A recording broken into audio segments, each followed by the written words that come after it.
Hi, my name is Angel Morgan. I'm here today to impart my knowledge about the recent chemical exposure that left many fish dead to wash up on the beach.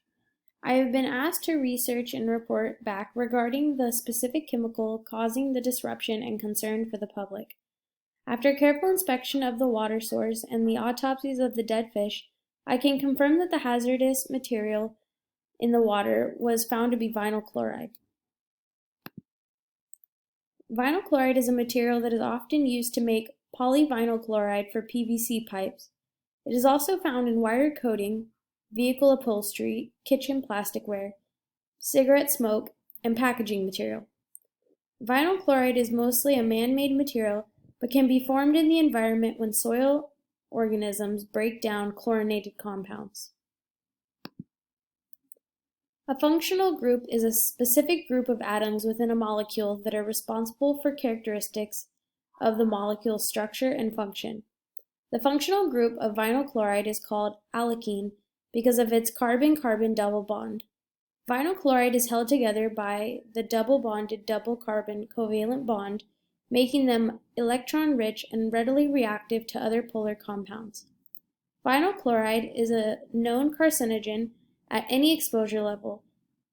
It is mildly odored, colorless, and a gas compound that can be held and shipped in liquid form under its own vapor pressure. The chemical formula for vinyl chloride is C2H3Cl, meaning it is a chlorinated hydrocarbon and it emits toxic gases in the environment like carbon dioxide, carbon monoxide, and hydrogen chloride when reaching high heats. Multiple studies have been conducted researching the pathology of vinyl chloride damage to animal and human cells. The evidence is conclusive that vinyl chloride is toxic and harmful to cells of the body at any exposure level. Vinyl chloride exposure in animal and human cells can be linked to being the cause of a wide variety of fatal diseases and cellular mutations, including but not limited to forms of cancer in the liver, fatty liver disease, inflammatory liver disease, fibrosis, which is a thickening and scarring of bodily tissue, and many other forms of diseases and cancer of the liver and lungs. Within the body, the toxin mainly targets liver and lung tissue, but the effect is much more extensive. The toxin has been linked to having a negative effect on the kidneys, spleen, nervous system, bones, immune system, and blood. In addition to being linked to causing brain cancer, lymphoma, leukemia, and neurological disorders. Factory workers and residents that are chronically exposed to facilities that emit vinyl chloride gas will have a significantly negative impact on the cellular level, even when the exposure is low. Vinyl chloride is a hydrophilic compound, meaning it readily mixes with water. When vinyl chloride is released into the environment, it evaporates and degrades to other toxic gases such as hydrochloric acid, formaldehyde, and carbon dioxide. However, vinyl chloride can easily move through soil and can enter groundwater when it is unable to evaporate because it is in the ground. Once evaporated, vinyl chloride can form hydrogen chloride in the air, which can linger in cloud, rain, and fog water, resulting in more toxic water particles in the environment that can easily be irritating and damaging to the cells of affected animals and humans. According to a study published in 2018, residential areas surrounding both manufacturing and Superfund sites are susceptible to vinyl chloride migrating through the soil into home foundations where it readily volatilizes to enter showers, basements, and living spaces in which these vapors recirculate and are inhaled, meaning the toxic chemicals entering the body through the air and any contaminated water coming in contact with internal and external bodily cells. When vinyl chloride is inhaled as a gas, it can bind with the organism's DNA, which can ultimately lead to cancer, and this is in combination with making it worse depending on environmental and genetic factors. The frequency and level of exposure to an organism associated with vinyl chloride has been shown to significantly impact the likelihood of developing cellular mutations such as cancer. This impact can be observed in people that work in and live near factories producing vinyl chloride in landfills, where it easily settles in groundwater. Once in groundwater, it can enter the body through ingestion or bathing with the contaminated water that it can evaporate from and be inhaled. An important gene to talk about when discussing vinyl chloride toxicity is CYP2E1. It is located on a specific chromosome found in liver cells. This gene codes for an enzyme that is in the superfamily and that are mostly localized in the endoplasmic reticulum in liver cells.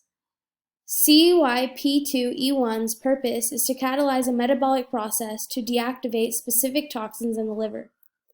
This protein can catalyze many different substrates, so it can be initiated or triggered by many things, including ethanol, the diabetic state, and starvation, or in this case, vinyl chloride toxicity. Due to its many substrates, this enzyme can be involved in a variety of important ways, mitigating bodily processes such as diabetes and cancer. When vinyl chloride enters the body, a protein-coding gene, CYP2E1, initiates a reaction to metabolize the toxin.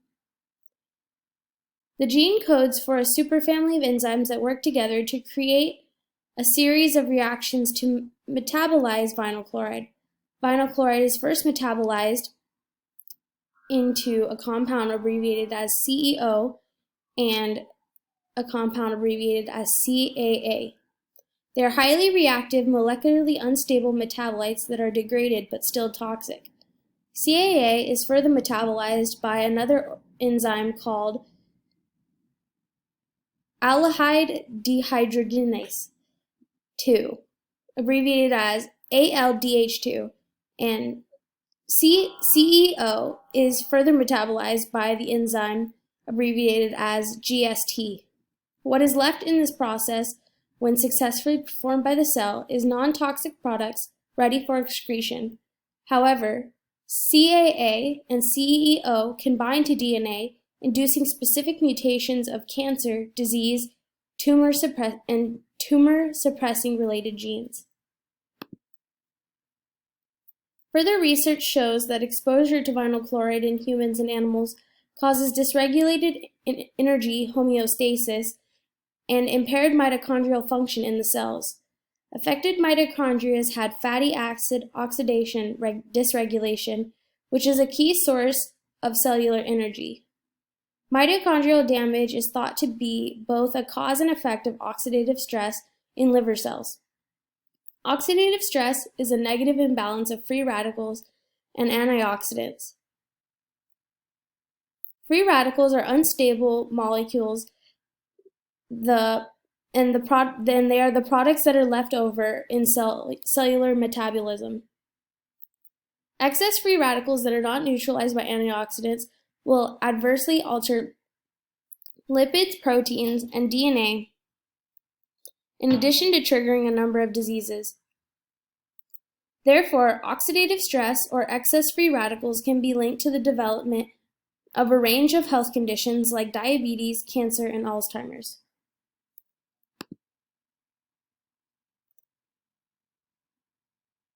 A study coming from the University of Pittsburgh in 2021 theorized and found that the oxidative stress caused by vinyl chloride is found to, quote, enhance injury caused by a high-fat diet, at least in part via mitochondrial dysfunction, endoplasmic reticulum stress.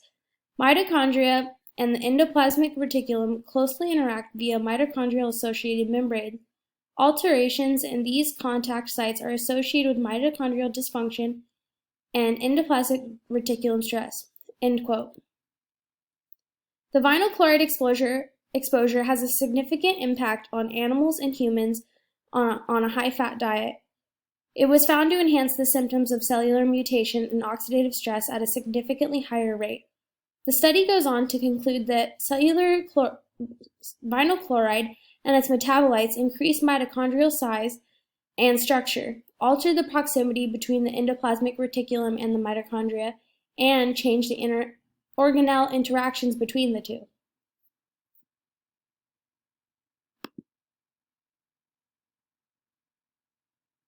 Furthermore, the overload on the enzymes that are responsible for oxidating toxins can be enhanced by personal habits that overwork the enzymes and organelles. Habits like smoking, excessive alcohol consumption, and high-fat diet will make any exposure to vinyl chloride much more damaging. One study suggests that, quote, one might expect that workers who consume alcohol on a regular basis and are exposed to vinyl chloride would have a higher level of CYP2E1 and higher CYP2E1 activity, and thus produce more reactive intermediates and generate more vinyl chloride-induced mutations than workers who do not consume alcohol at any given level of vinyl chloride exposure. This is a likely theory considering the metabolism pathway for alcohol and vinyl chloride overlap. I can conclude, based on the toxin levels found in the ocean nearby, the dead fish surfacing at the beach is caused by the recent train derailment that occurred near a waterway that connects to the ocean. The local train derailment released excessive amounts of vinyl chloride gas into the air and was found in the water source. In addition, the fish showed signs of biomarkers related to vinyl chloride toxicity. I hypothesize that the chemical overload was far too overwhelming for the fish cells to metabolize, resulting in rapid damage of cells, resulting in biological mutations and damage to their bodies that was not sustainable for life. The recreational and residential waters need to be quarantined and tested every few days to monitor levels of vinyl chloride present. The public should avoid any bodies of water nearby, any rain or fog, and the radius of the chemical spill until advised otherwise. Since vinyl chloride is known to degrade naturally in the environment, the levels of toxicity in the air and water will slowly dissipate over time. Residents near the train derailment that are using groundwater should be advised that their water may be contaminated. In addition to this, residents should be warned of the damaging and potentially deadly effects that this spill has on the air quality, affecting themselves and the outdoor livestock.